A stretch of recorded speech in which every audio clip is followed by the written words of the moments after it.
So I'm here today with Akira Hanson, who has been a participant in our Clotho Festival too. She has contributed to the exhibition, and she has graciously accepted being interviewed as to her experience with textiles and with embroidery. So welcome, Akira. Thank you for doing this. Well, thank you, Bridget. I'm pleased to be asked to come. Wonderful.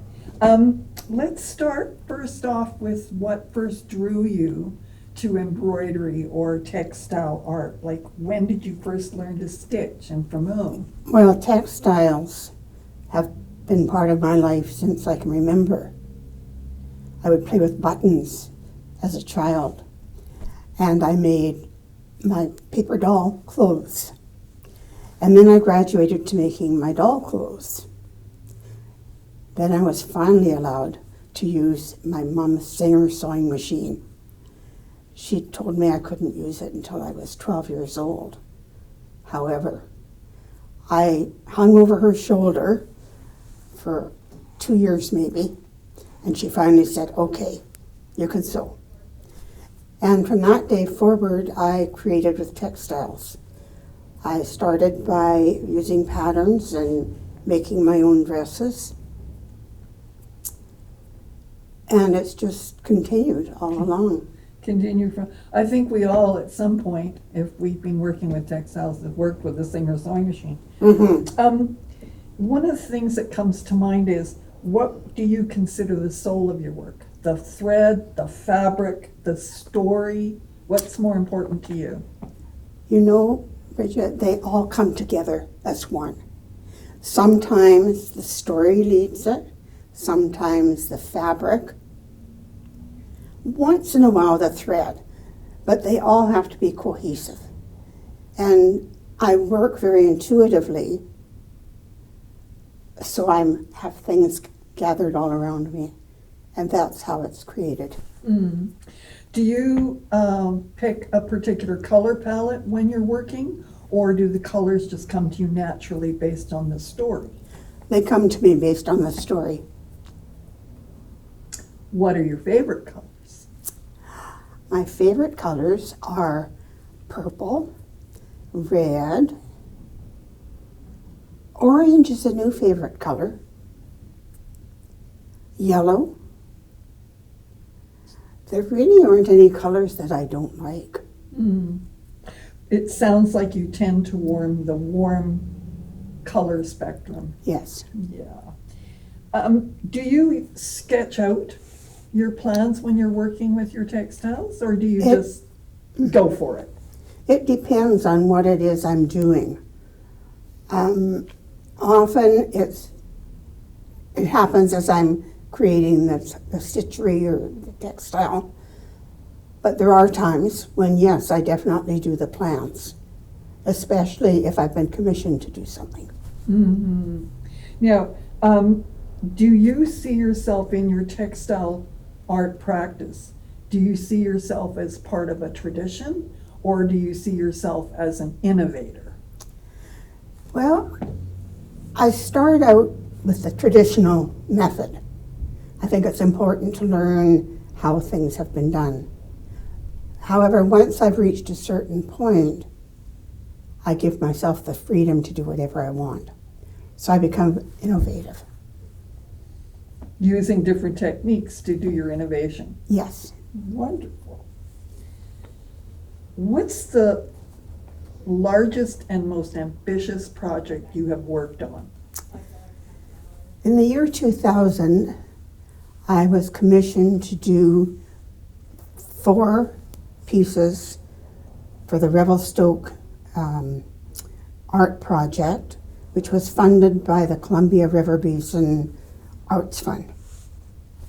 It was a competition, so everything was drawn to scale. Unfortunately, my daughter was able to help, and it was submitted, and I was chosen.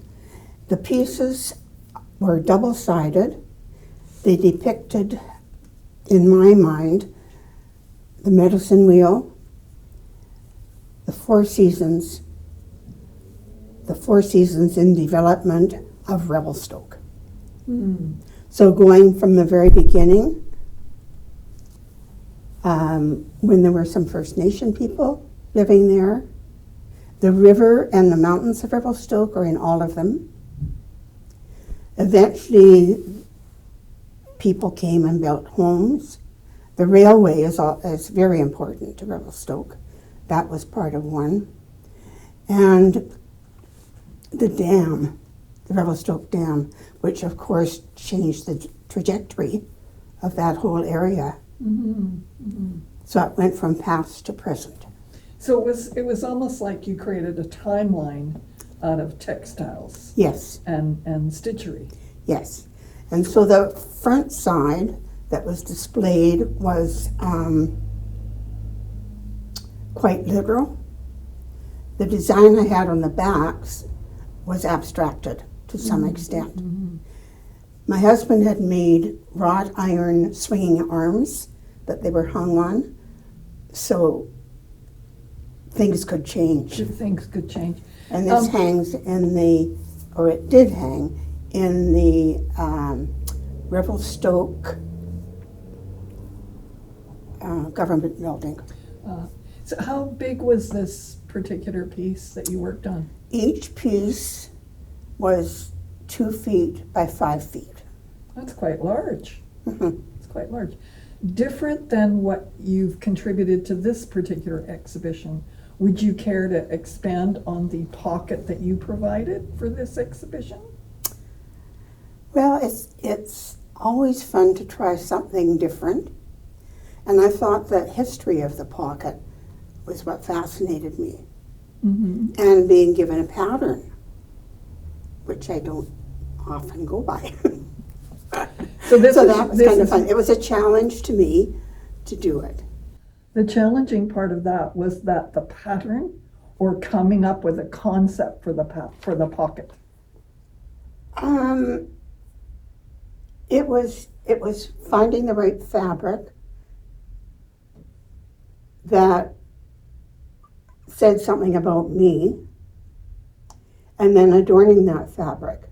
So of course I used different embroidery stitches, but I also had to use adornment. Mm. So there are some buttons and beads. Right. The embroidery stitchery, was there a particular stitch that you like to use? Well, I like the blanket stitch, and I like that it can be varied. A pattern can be set up of, say, 2 short, 1 long, 3 short, 2 long, whatever.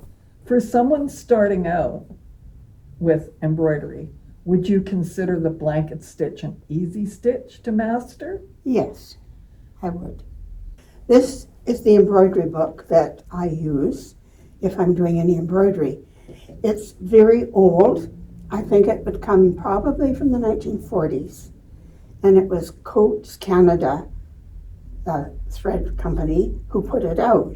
And they, of course, sold embroidery thread.